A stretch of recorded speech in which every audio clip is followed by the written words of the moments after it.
Okay, let's talk about a little veto politics.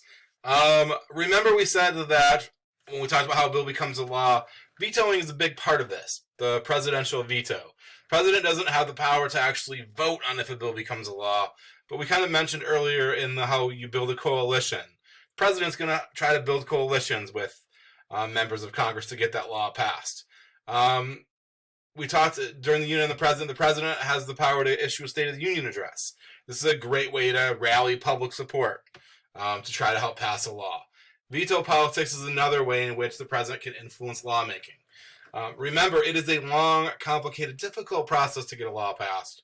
So if you have a president on the backside of this saying, I'm going to veto it, I'm going to veto it, I'm going to veto it, that a lot of times is enough to discourage people from passing a bill, or enough to draw the attention of what the president doesn't like about the bill that he's going to veto it. Maybe I'm going to make some alterations so he's satisfied and he would sign it into law.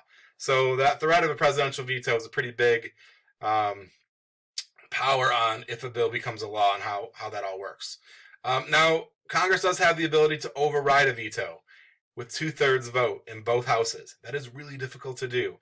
Very rarely does one political party have 2/3 of a house of Congress, let alone both houses of Congress.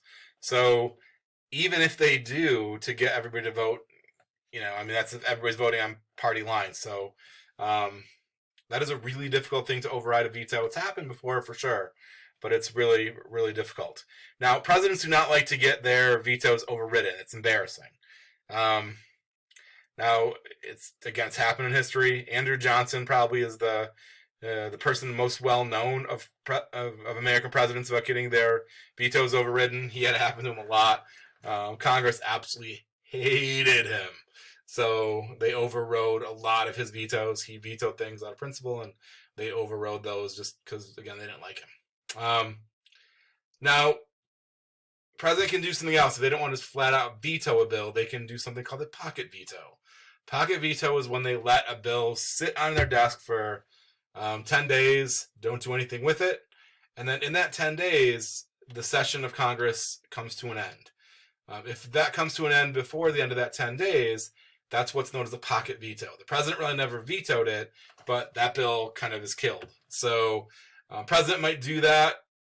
I mean, if literally they made a mistake and they ran out of time, theoretically that could happen. Probably they're going to do it because they either A, know their veto is going to be overridden and that's embarrassing, or B, it might be not the most popular thing to do to veto that bill.